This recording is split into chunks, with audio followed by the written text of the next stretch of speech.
हाँ जी, नमस्कार दोस्तों। आत्मनिर्भर संस्थान के ऑनलाइन प्लेटफॉर्म में आपका हार्दिक स्वागत।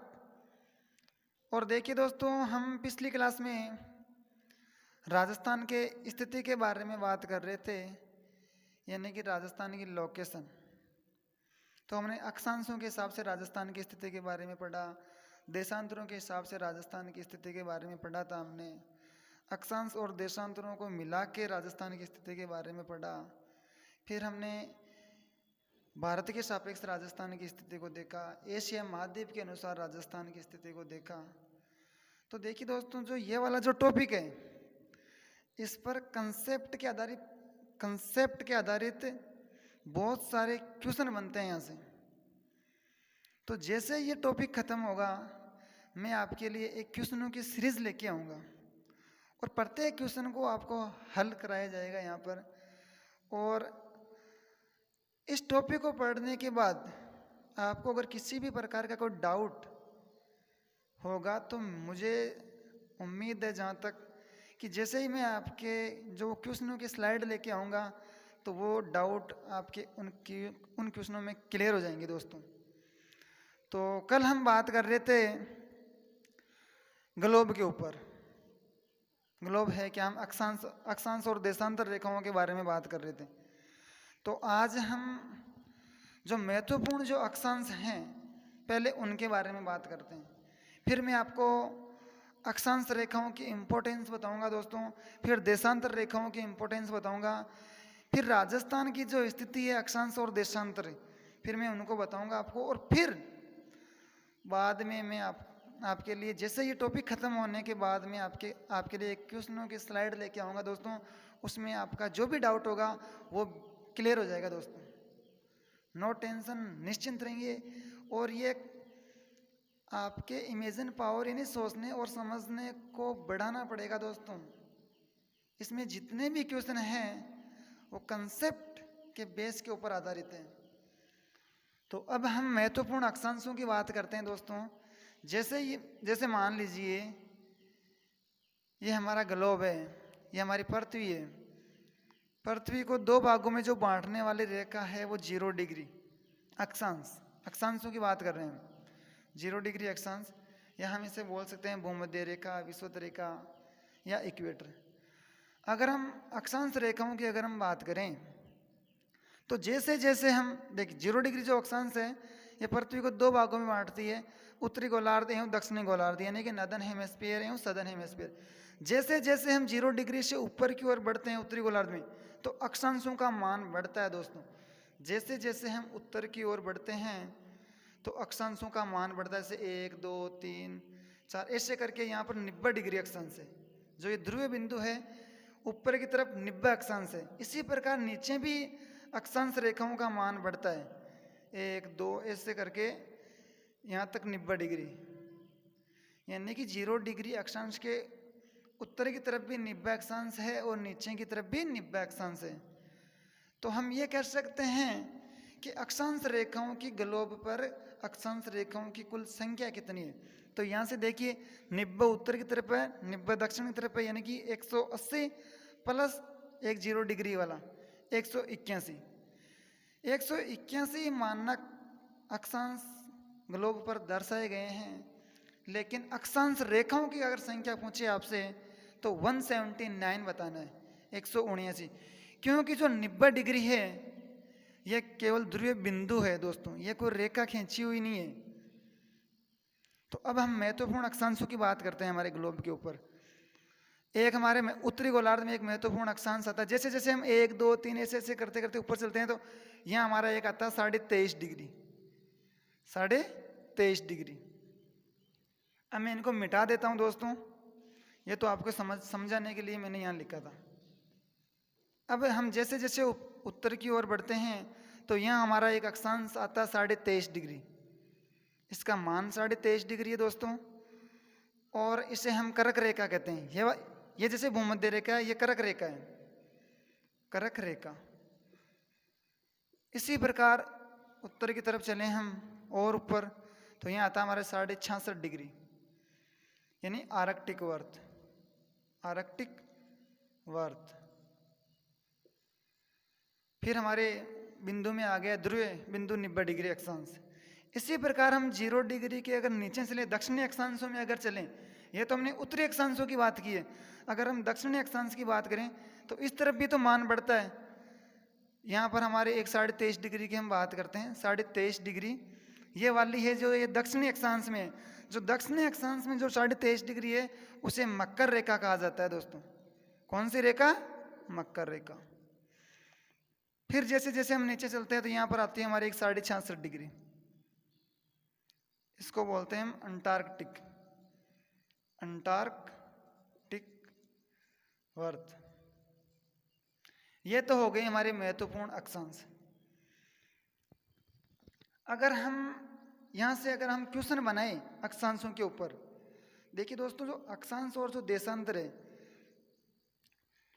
वो होते क्या हैं? किसी भी स्थान की विशिष्ट स्थिति का निर्धारण करने के लिए, किसी भी स्थान की विशिष्ट स्थिति का निर्धारण करने के लिए अक्षांश और देशांतर रेखाओं का प्रयोग किया जाता है दोस्तों। अब यहाँ से देखना अक्षांश रेखाओं से कितने सारे क्वेश्चन निकल के आते हैं। आप अक्षांश रेखाओं की हेडिंग डाल सकते हो, अक्षांश रेखाओं से कितने सारे क्वेश्चन निकल के आते हैं। अब एक तो क्वेश्चन यहाँ से आ गया अक्षांश रेखाएं। पहला क्वेश्चन भी आप साथ साथ में लिख लेना ऐसे अक्षांश रेखाओं से पहला क्वेश्चन कैसे बनेगा। अक्षांश रेखाएं ग्लोब पर पश्चिम से पूर्व की ओर खींचे जाने वाली रेखा अक्षांश रेखा है। एक महत्वपूर्ण अक्षांश है 0 डिग्री अक्षांश जो पृथ्वी को 2 भागों में बांटती है। यहाँ तक तो क्लियर है। और ये काल्पनिक रेखा है, यानी कि पश्चिम से ग्लोब पर पश्चिम से पूर्व की ओर खींची जाने वाली काल्पनिक रेखाओं को अक्षांश रेखा कहा जाता है। अब और ध्यान से समझना दोस्तों, जैसे जैसे और अगर आपको यहाँ से पूछ ले अक्षांश रेखाओं की ग्लोब पर कुल कितनी अक्षांश रेखाएं दर्शाई गई है तो 181, और खींची गई कितनी है 179। 2 क्वेश्चन यहाँ से हो गए।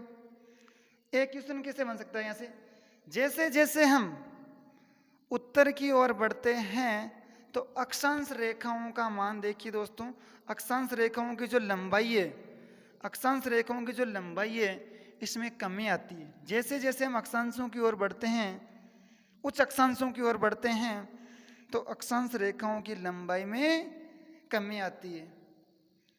देखिए दोस्तों, जैसे जैसे हम उच्च अक्षांशों की ओर बढ़ते हैं तो अक्षांश रेखाओं की लंबाई में कमी आती है। एक पॉइंट ये हो गया। और कैसे क्वेश्चन बन सकता है, और जो ये अक्षांश रेखा है, जैसे ये 2 अक्षांश है, देखिए दोस्तों जो 2 अक्षांशों के जो बीच की जो दूरी होती है ना, इसे कटिबंध कहा जाता है। क्या कहा जाता है? कटिबंध। इनको कटिबंध कहा जाता है। जब हम, और अक्षांश रेखाओं को जलवायु रेखा भी कहा जाता है दोस्तों।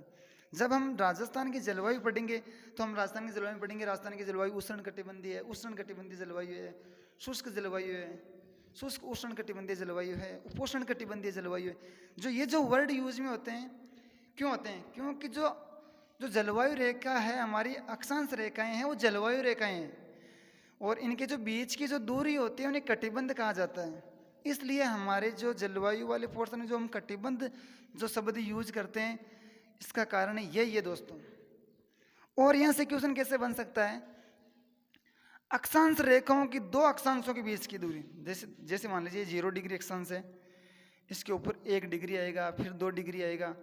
अगर हम 2 अक्षांशों के अगर बीच की दूरी की बात करें कि इनकी बीच की दूरी में डिस्टेंस कितनी होती है, तो एक देशांतर को पार करने में लगभग 111 किलोमीटर की दूरी तय करनी पड़ती है दोस्तों। यानी कि 2 अक्षांशों के जो बीच की दूरी होती है वो 111 किमी होती है। और सोचो, और यहाँ से क्वेश्चन कैसे बन सकता है, और यहाँ से क्वेश्चन बन सकता है कि जो अक्षांश जो रेखाएं होती है ये एक संपूर्ण वर्त का निर्माण करती है दोस्तों। ये एक संपूर्ण वर्त का निर्माण करती है।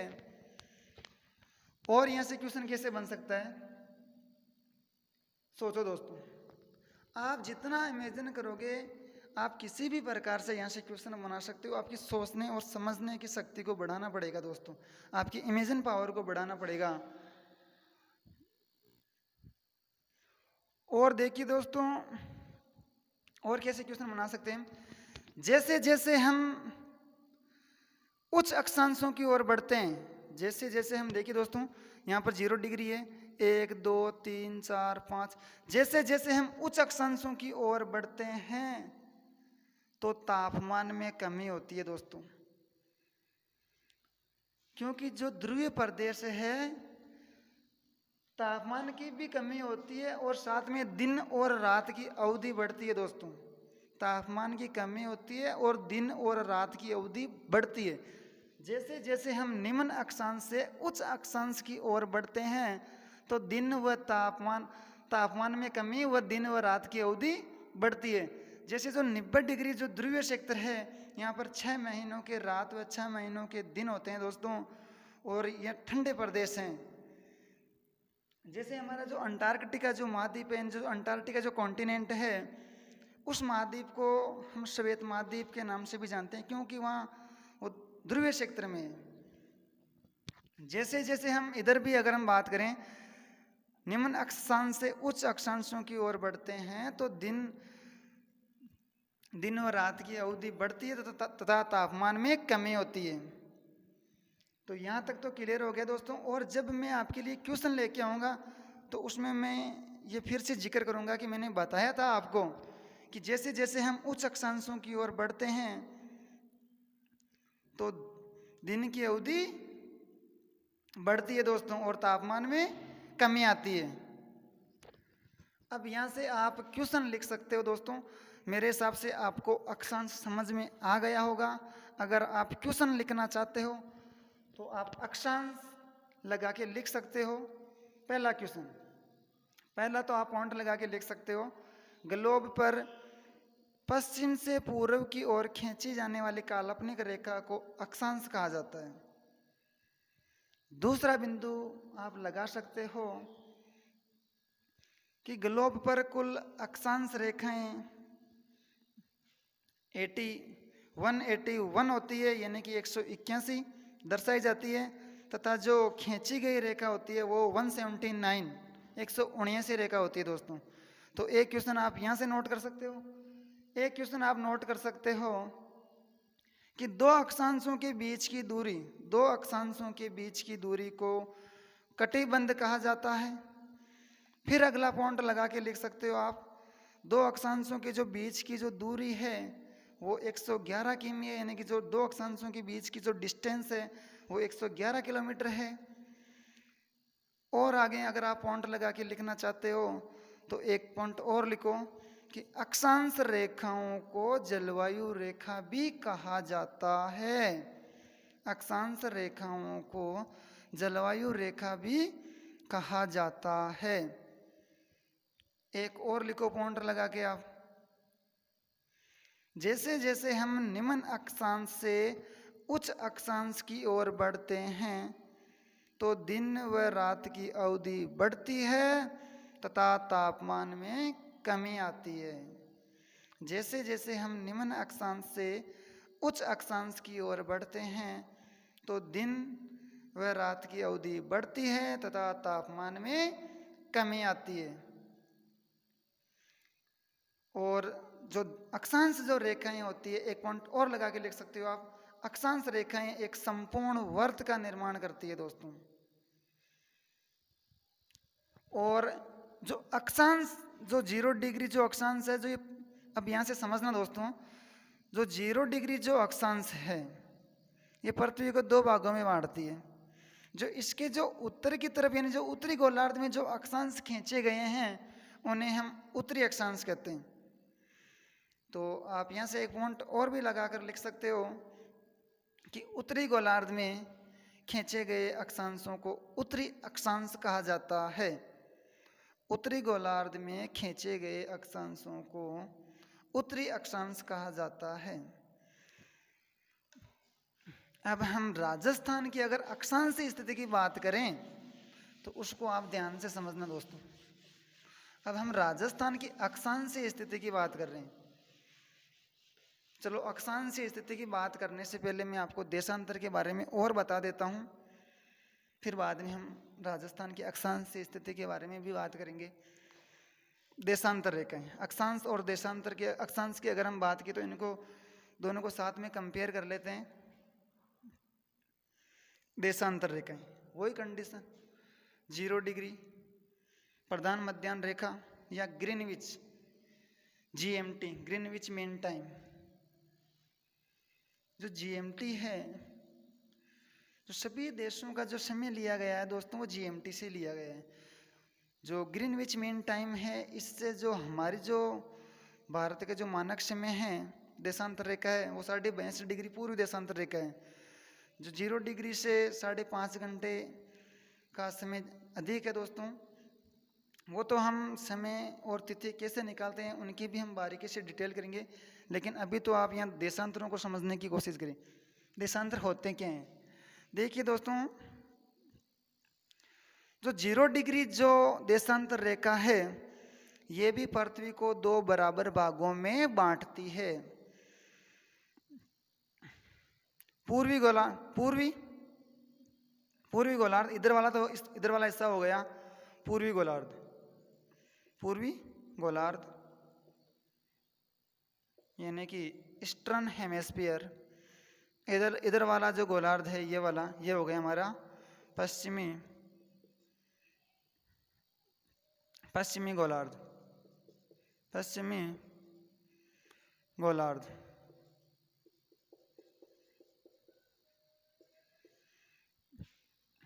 वेस्टर्न हेमिस्फीयर 0 डिग्री अक्षांश।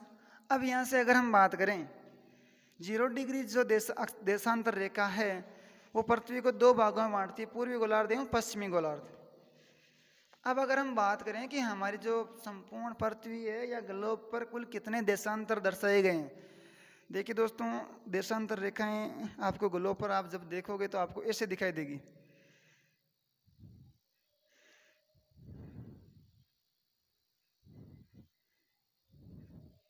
ये मेन अक्षांश है 0 डिग्री। अब देखिए दोस्तों, ग्लोब पर कुल कितने देशांतर दर्शाए गए हैं। जैसे जैसे हम 0 डिग्री से अगर पूर्वी गोलार्ध की ओर बढ़ते हैं, पूर्व की ओर बढ़ते हैं, तो देशांतर रेखाओं का मान बढ़ता है। जैसे 1 0 डिग्री बाद में 2 3 ऐसे करते करते 180 डिग्री पूर्वी देशांतर तक, यानी कि जो लास्ट वाला जो एंड वाला जो पॉइंट है, वो हमारा 180 डिग्री देशांतर है दोस्तों। तो हम कह सकते हैं कि 0 डिग्री के जो पूर्वी गोलार्ध में कितने देशांतर खींचे गए हैं, 180 डिग्री, 180 देशांतर खींचे गए हैं। इसी प्रकार हमारे पश्चिम में भी जैसे जैसे हम 0 डिग्री से पश्चिम की ओर बढ़ते हैं तो देशांतरों का मान बढ़ता है, 1 2 3 इस प्रकार जो ये हमारा लास्ट वाला जो पॉइंट है, यहाँ पर जो देशांतर होगा वो 180 डिग्री पश्चिमी देशांतर। तो देखिए दोस्तों, आपको पूछे कि देशांतर रेखाओं की कुल संख्या कितनी है, तो आपको बताना है कि 180 तो पूर्व में और 180 पश्चिम में, तो 360 तो डायरेक्ट ही हो गए, और एक हमारा है 0 डिग्री देशांतर। तो कुल मिलाकर जो ग्लोब पर है वो 361 देशांतर दर्शाए गए हैं दोस्तों। जबकि रेखाओं की संख्या कितनी है, कितनी रेखाएं खींची गई है, तो हम कह सकते हैं कि 360 रेखाएं खींची गई हैं। जो ये 180 डिग्री जो देशांतर है, देखिए दोस्तों, ये एक ही है, ये एक ही रेखा है। अगर पूछे कि ग्लोब पर कुल कितनी देशांतर रेखाएं खींची गई है, तो आपका जवाब होना चाहिए 180, 360 दर्शाए गए। और कितने देशांतर दर्शाए गए हैं, तो आपका जवाब होना चाहिए 361। और अगर हमने बात की थी अक्षांश रेखाओं में हमने बात की थी कि जो 2 अक्षांशों के जो बीच की दूरी होती है उसे कटिबंध कहा जाता है। और यहाँ 2 अक्षांश रेखाओं के जो बीच की जो दूरी होती है उसे गोर कहा जाता है दोस्तों। जो 2 अक्षांशों के जो बीच की जो दूरी होती है उसे गोर कहा जाता है, गोर या गोरे। और अगर हम यहाँ बात करें कि 2 देशांतरों के जो बीच की जो दूरी होती है, डिस्टेंस, वो कितनी होती है, वो एग्जैक्टली अगर हम बात करें तो 111.2 किमी होती है दोस्तों, 111.32 किमी। वहाँ पर तो 100.11 था, 111 किमी, और देशांतर रेखाओं में 111.32 किमी, 111.32 किमी। देखिए दोस्तों, ये जो डिस्टेंस होती है, ये जो डिस्टेंस होती है, ये 0 डिग्री जो भूमध्य रेखा है ना, उसके आसपास में ये डिस्टेंस अधिक होती है। जैसे जैसे हम ध्रुवों की ओर बढ़ते हैं तो इनकी जो डिस्टेंस होती है, उनकी जो अक्षांशों के जो बीच की जो दूरी होती है, उसमें कमी होती है दोस्तों, ये आप ध्यान रखना। और हम यहाँ से क्वेश्चन कैसे बना सकते हैं, और हम ये कह सकते हैं कि जैसे जैसे हम ध्रुव की ओर बढ़ते हैं तो इनकी बीच की दूरी कम होती है। जैसे जैसे हम ध्रुवों की ओर बढ़ते हैं तो इनके बीच की दूरी कम होती है। और हमने अक्षांश रेखाओं में पढ़ा था कि इनकी लंबाई में कमी होती है। देखिए दोस्तों, यहाँ पर लंबाई में कमी नहीं हो रही है, यहाँ पर इनकी बीच की जो डिस्टेंस है, जो इनका गैप है, उनमें कमी हो रही है। इनकी लंबाई में कमी नहीं होती है, इनकी लंबाई में कोई परिवर्तन नहीं हो रहा है दोस्तों। और अगर हम यहाँ से क्वेश्चन बनाएं, यहाँ से मोस्ट इम्पोर्टेंट क्वेश्चन तो ये है दोस्तों, जो हमारी जो देशांतर रेखा है उन्हें समय व तिथि रेखा कहा जाता है। अगर हमें किसी भी स्थान का अगर एग्जैक्ट उसका अगर तिथि निकालना हो या हमारे को टाइम निकालना हो, समय व तारीख ज्ञात करना हो, यानी कि तिथि ज्ञात करना हो, तो हम देशांतर रेखाओं का प्रयोग करते हैं दोस्तों। देखिए दोस्तों, एक देशांतर को पार करने में मैं आपको बता देता हूँ, एक देशांतर को पार करने में, 1 डिग्री देशांतर को पार करने में 4 मिनट का समय लगता है दोस्तों। 1 देशांतर को पार करने में 4 मिनट लगते हैं। जैसे हम कह सकते हैं कि यहाँ से ये 0 डिग्री है, इधर 1 पर आना है, तो हमारे को 1 डिग्री देशांतर आगे बढ़ने के लिए हमारे को 4 मिनट की आवश्यकता होगी दोस्तों। और जब हम, ये तो मैं आपको आगे डिटेल से करवाऊंगा दोस्तों, अभी तो आप नॉर्मल सामान्य सा समझ लो इसको। समय कैसे ज्ञात किया जाता है, तारीख कैसे निकाली जाती है, वो मैं आपको बारीकी से बताऊंगा। तो आप इसमें पॉइंट लगा के क्वेश्चन लिख सकते हो कि ग्लोब पर उत्तर से दक्षिण की ओर खींचे जाने वाली काल्पनिक रेखा को, ग्लोब पर उत्तर से दक्षिण की ओर खींची जाने वाली काल्पनिक रेखा को देशांतर रेखा कहा जाता है। अब सेकंड पॉइंट में आप लिख सकते हो, इनकी बीच की दूरी को गोर या गोरे कहा जाता है।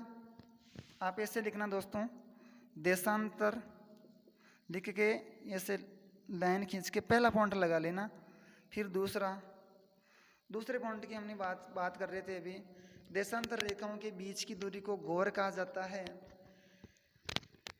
और अगर हम बात करें देशांतर रेखाओं की, जो 2 देशांतरों के बीच की दूरी 111.32 किमी होती है दोस्तों, ये भी आप ऐड कर सकते हो। जैसे जैसे हम ध्रुव की ओर बढ़ते हैं तो देशांतरों की लंबाई में कोई परिवर्तन नहीं होता है, ये भी आपको ध्यान में रखना है। और अगर हम बात करें तो देशांतर रेखाओं की कुल संख्या, या हम कह सकते हैं कि ग्लोब पर कुल कितनी देशांतर दर्शाए गए हैं, 361, वो पॉइंट भी आप एक ऐड कर सकते हो। ग्लोब पर कुल कितने देशांतर खींचे गए हैं, तो वो 360, क्योंकि जो 180 डिग्री देशांतर है वो एक ही है। एक नोट लगा के लिखना दोस्तों, देशांतर रेखाओं को समय व तिथि रेखा भी कहा जाता है। देशांतर रेखाओं को समय व तिथि रेखा भी कहा जाता है। और लिखो साथ में इसके, एक डिग्री देशांतर को पार करने में 4 मिनट का समय लगता है। 1 डिग्री देशांतर को पार करने में 4 मिनट का समय लगता है।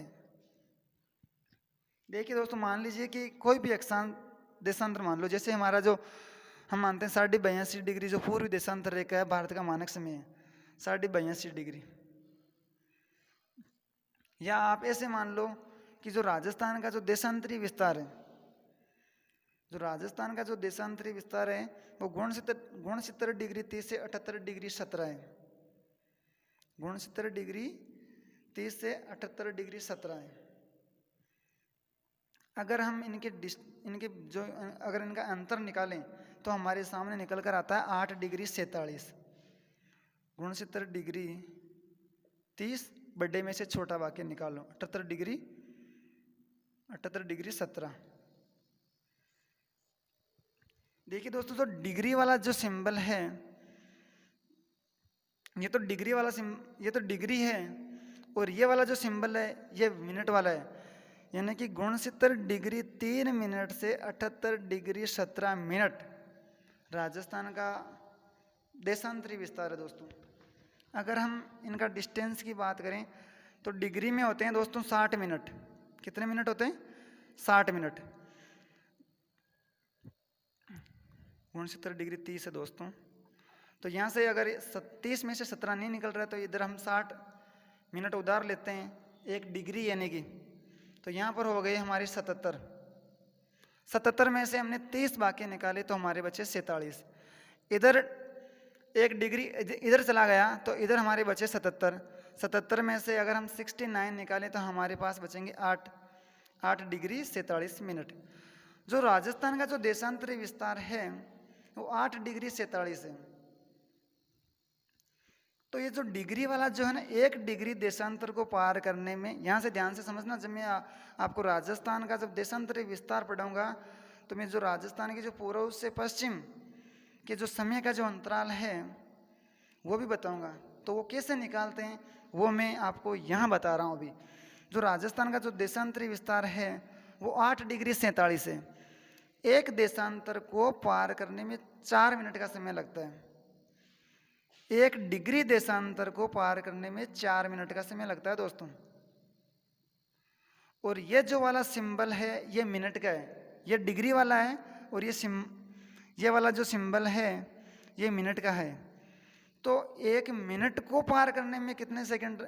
1 मिनट को पार करने में 4 सेकंड का समय लगता है दोस्तों। ये वाले तो मिनटें हैं और ये वाले डिग्री है। 1 डिग्री को पार करने में 4 मिनट का समय लगता है, और 1 मिनट को पार करने में 4 सेकंड का समय लगता है दोस्तों। तो यहाँ तक तो मेरे हिसाब से आपको समझ में आ ही गया होगा। और अब हम बात करते हैं आगे की। अब हम राजस्थान की अक्षांशीय स्थिति के बारे में बात करते हैं दोस्तों। देखिए दोस्तों, यहाँ राजस्थान की जो अक्षांशीय स्थिति है यहाँ से भी बहुत सारे क्वेश्चन पुटअप होते हैं। जैसे हमने अभी ग्लोब के बारे में बात ही की थी कि जो हमारा जो महत्वपूर्ण जो अक्षांश है, जो हमारा जो महत्वपूर्ण अक्षांश है, जैसे ये हमने ग्लोब की अभी बात की थी, जो 0 डिग्री जो अक्षांश है पृथ्वी को 2 भागों में बांटता है,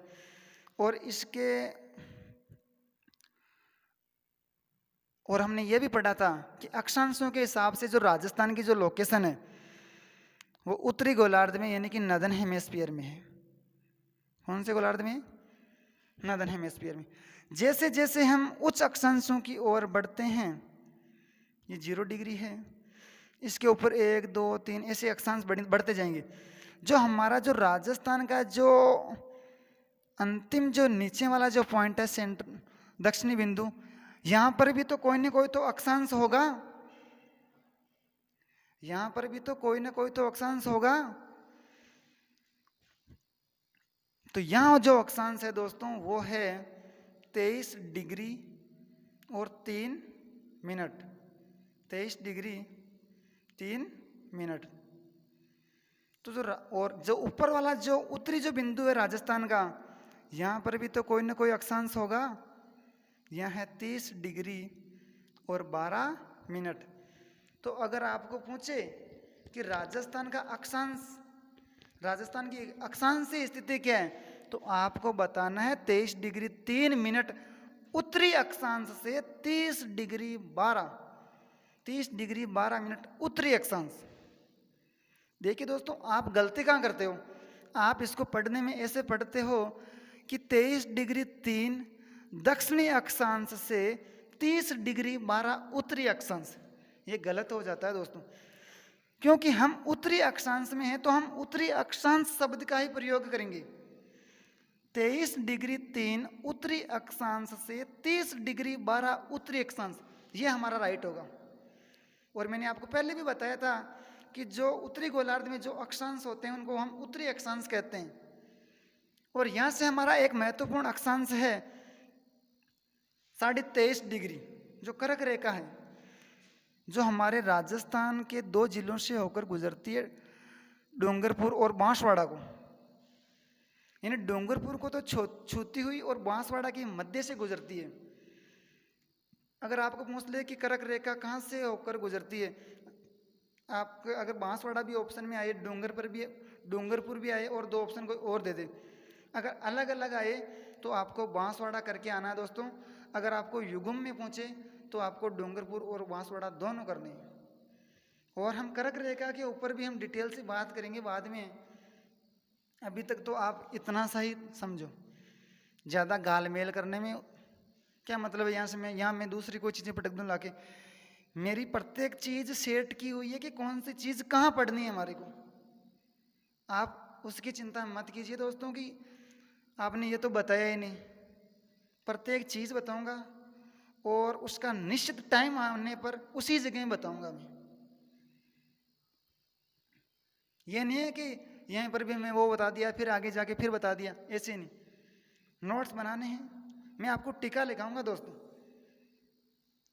ऐसे नहीं कि प्रत्येक चीज़ एक चीज़ 2 जगह 3 जगह लिखवा दी, ऐसा नहीं। एक चीज़ केवल एक ही जगह।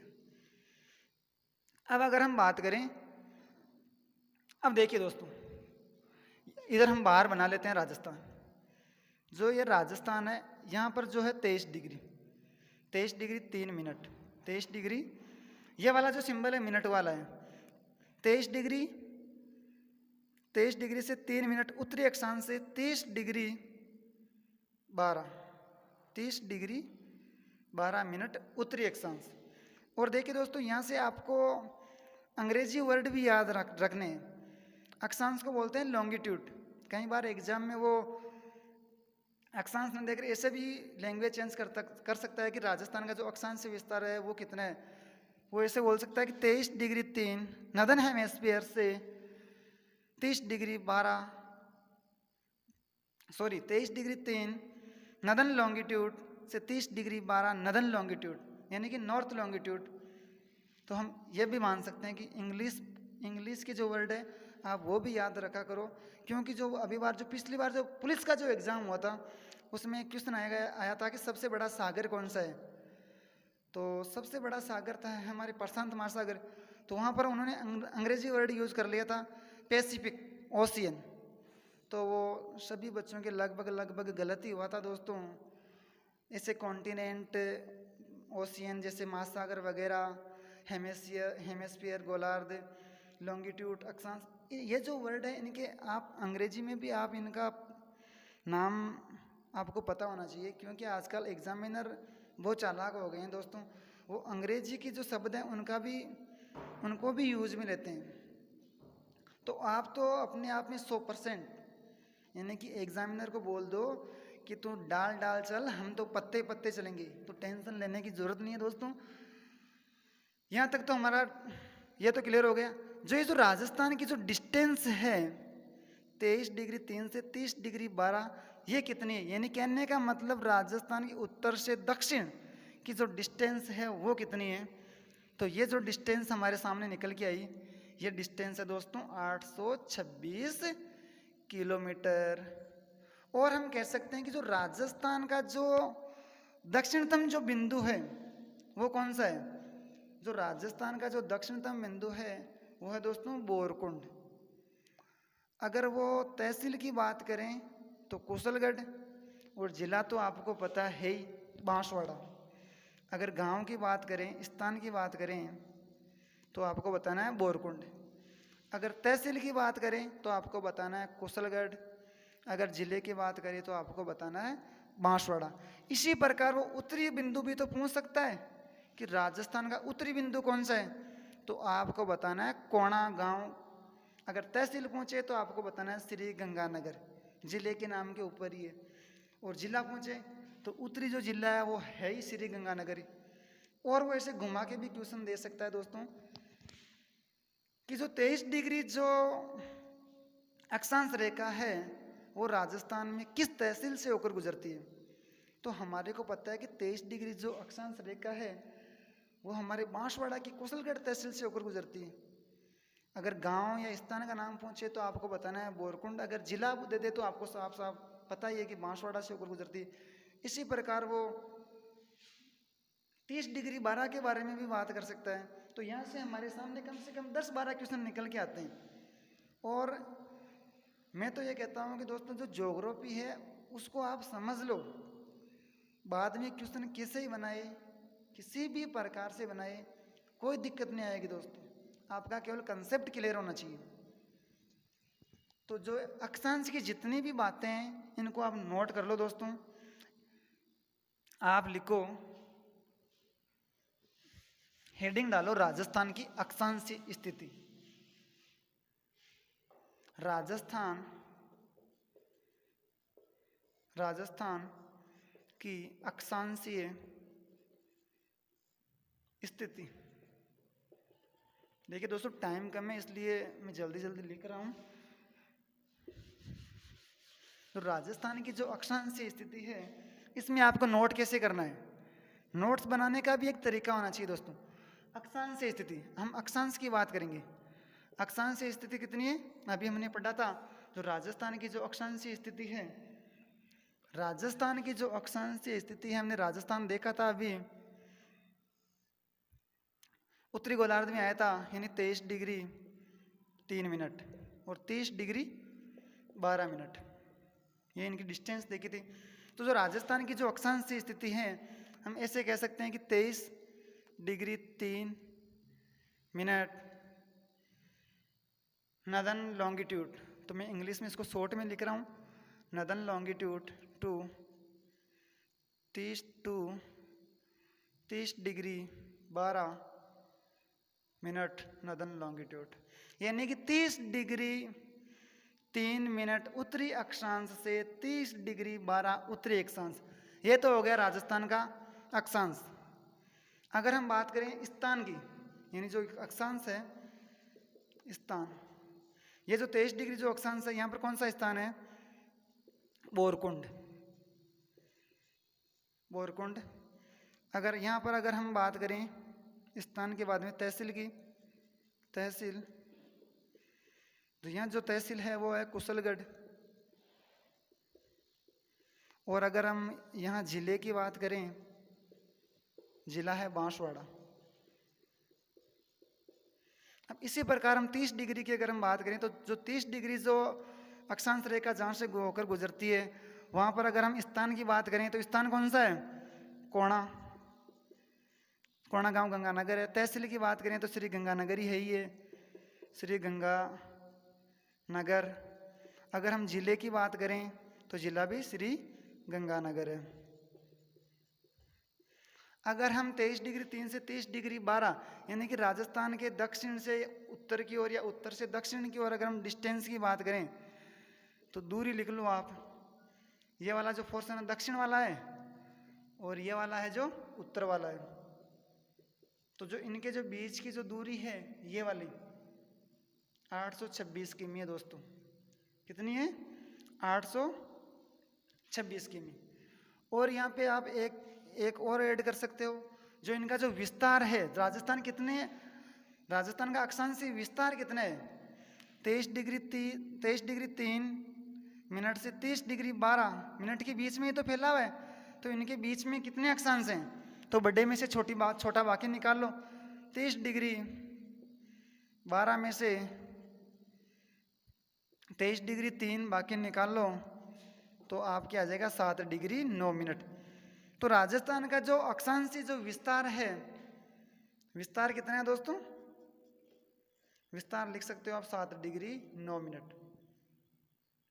और अगर हम बात करें अक्षांश के ऊपर और, तो पहले मैं आपको एक क्वेश्चन दूंगा और फिर उस क्वेश्चन के बाद में हम उसके बारे में हम चर्चा करेंगे। पहले तो मैं आपको एक क्वेश्चन दे देता हूं दोस्तों। देखिए दोस्तों, मेरे पास 5-7 मिनट ही बचे हैं, इसलिए मैं आपको जल्दी से जल्दी करवा रहा हूँ। आज मैं लंबी क्लास नहीं ले सकता हूँ दोस्तों, क्योंकि मेरे थोड़ी सी गले में प्रॉब्लम हो रही है, इसलिए। तो पहले तो मैं आपको एक क्वेश्चन दे देता हूँ, जिससे कि आपकी क्या आसानी से समझ में आ जाए कि मैं आगे क्या कहना चाहता हूँ आपको। क्वेश्चन है हमारा, राजस्थान से कौन सा महत्वपूर्ण अक्षांश गुजरता है। राजस्थान से कौन सा महत्वपूर्ण अक्षांश गुजरता है। ओके दोस्तों, तो हमने पढ़ा था कि जो ये ग्लोब है ये 0 डिग्री है, और इसके ऊपर महत्वपूर्ण अक्षांश की बात की थी हमने 23 डिग्री की। तो ये जो 23 डिग्री जो अक्षांश है, यानी कि कर्क रेखा, ये राजस्थान से होकर गुजरता है दोस्तों। 23.5 डिग्री कर्क रेखा, कर्क रेखा। अब कर्क रेखा से यहाँ से भी एक क्वेश्चन बनता है दोस्तों, कर्क रेखा की राजस्थान में लंबाई कितनी है। ये जो हमारा जो स्टेट है राजस्थान, अगर मैं आपको और मैप से अगर समझाऊँ मैं आपको, ये तो आपको ग्लोब के हिसाब से तो समझ में आ गया। अगर मैं हल्का सा आपको यहाँ राजस्थान का अगर मैप बनाऊँ, तो इधर तो आ गया हमारा डूंगरपुर, ये वाला जो हमारा जो पोर्शन है ये बांसवाड़ा, और इधर आ गया हमारा प्रतापगढ़। जो कर्क रेखा है दोस्तों ऐसे गुजरती है, तो डूंगरपुर को तो छूती हुई और बांसवाड़ा के मध्य से गुजरती है। तो यहाँ से एक क्वेश्चन बनता है कि कर्क रेखा की जो राजस्थान में जो लंबाई है वो कितनी है।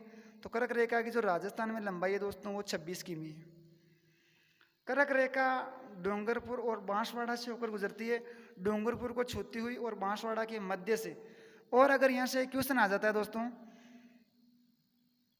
कर्क रेखा के सबसे निकटतम शहर कौन सा है, तो आपको बताना है कुशलगढ़ बांसवाड़ा। और देखिए दोस्तों, कर्क रेखा के ऊपर 21 जून को सूर्य की सीधी किरणें पड़ती है, और इस दिन राजस्थान का और उत्तरी गोलार्ध का सबसे बड़ा दिन होता है दोस्तों 21 जून को। तो 21 जून को सूर्य की सीधी किरणें पड़ती है हमारे कर्क रेखा के ऊपर। और देखिए दोस्तों, ये जो सारी बातें हैं मैं आपके सामने क्वेश्चन लेके आऊँगा, तो उसमें प्रत्येक चीज़ बताऊँगा। और हमने अक्षांश और देशांतर पढ़ लिए हैं, और उन्हीं के बेस के ऊपर ही वो क्वेश्चन है। और प्रत्येक क्वेश्चन आपके, मेरे हिसाब से प्रत्येक क्वेश्चन आपको समझ में आ ही जाएंगे। तो 21 जून को सूर्य की सीधी किरणें पड़ती है कर्क रेखा के ऊपर। और अगर मैं कर्क रेखा की और बाद में और डिटेल कर लेंगे हम कि सबसे बड़ा दिन कहाँ होता है, सबसे छोटा कहाँ होता है, कौन सबसे बड़ी रात, सबसे बड़ा दिन, ये सब हम बात करेंगे क्वेश्चनों की स्लाइड में, वहाँ से आपके अच्छे से समझ में आएगा दोस्तों। अब अगर हम बात करें 21 जून एक महत्वपूर्ण दिन है दोस्तों, यहाँ से ध्यान रखना। 21 जून को अंतर्राष्ट्रीय योग दिवस मनाया जाता है दोस्तों। और पहली बार जो योग दिवस मनाया गया था वो 21 जून 2015 को मनाया गया था दोस्तों। हमारे प्रधानमंत्री यानी कि प्राइम मिनिस्टर 2014 में संयुक्त राष्ट्र सभा को संबोधित करते हुए कहा कि हमारे को योग दिवस के रूप यानी कि हमारे को योग दिवस मनाना चाहिए। तो फिर अमेरिका सरकार ने 21 जून 2015 को घोषणा की कि आज से हम योग दिवस की शुरुआत कर रहे हैं। तो 21 जून 2015 से योग दिवस की शुरुआत हुई थी दोस्तों। और अभी तक 2020 तक राजस्थान में अगर कितनी बार योग दिवस मनाया गया, देखिए दोस्तों 15, 16, 17, 18, 19, 20। एक क्वेश्चन ये भी बन सकता है कि जो 2020 में जो योग दिवस है वो कौन सा योग दिवस मनाया गया है, तो 6वां योग दिवस मनाया गया है दोस्तों। और इससे पहले 2019 में हमारे रांची में मनाया गया था, रांची झारखंड में। और 2019 वाला जो योग दिवस था वो हमारे राजस्थान की अगर हम बात करें तो वो अजमेर में मनाया गया था। और 2020 वाला जो योग दिवस है